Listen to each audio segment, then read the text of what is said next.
Hello అస్సలాముఅలైకుం. నమస్తే friend, అందరూ బాగుండారా? మేము బాగున్నాము, చాలా హ్యాపీగా ఉన్నాము ఫ్రెండ్.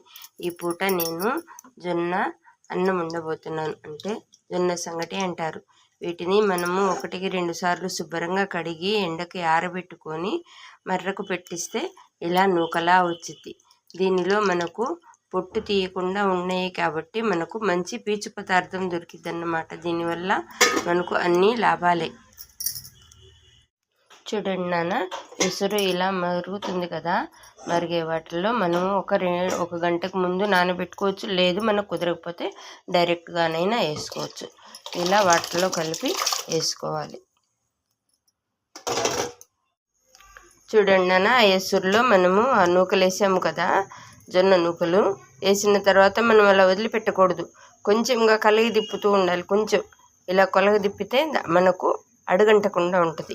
ఎందుకంటే ఇది మట్టి పాత్ర కాబట్టి దీనికి వేడి ప్రభావం ఎక్కువగా ఉంటుంది కాబట్టి అడుగంటితే తినలేము కదా నాన్న. అందుకని కొంచెం ఇలా నీటిలో గింజలు కలిసేదాకా ఇలా కలిగి తిప్పుకోండి.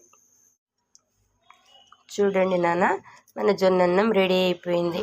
ఇలాంటి జొన్నన్నాలు తినటం వల్ల మన బోన్స్లో కాల్షియం అనేది తగ్గదు, ఆ జిగురు అనేది తగ్గదు. మనం హాస్పిటల్కి వెళ్తే మనకేం చెబుతున్నారు, మోకాళ్ళ నొప్పులు అవి ఇవి వస్తున్నాయి కదా, వెళ్తే ఏం చెబుతున్నారు, అమ్మ నీకు మోకాళ్ళలో గుజ్జు అరిగిపోయింది, అందుకని ఈ మెడిసిన్ వాడండి, ఈ ట్యాబ్లెట్ పెయిన్ కిల్లర్ వాడండి, ఇంజక్షన్లు చేయించుకోండి.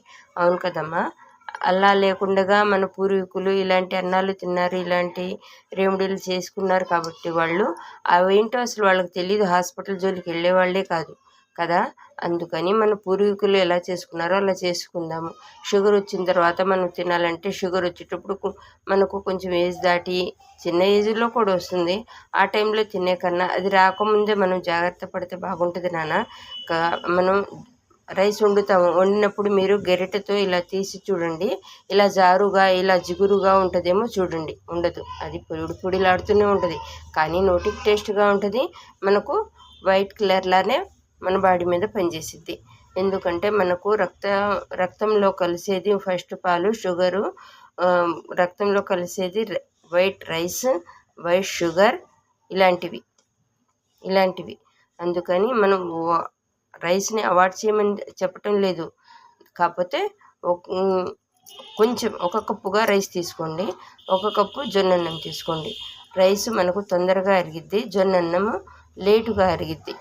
ఎందుకంటే దీనిలో పీచు పదార్థాలు ఉంటాయి, మనం పొట్టు తీయని ధాన్యం కాబట్టి చాలా పోషక విలువలు ఉంటాయి. థ్యాంక్ యూ ఫర్ వాచింగ్ నాన్న.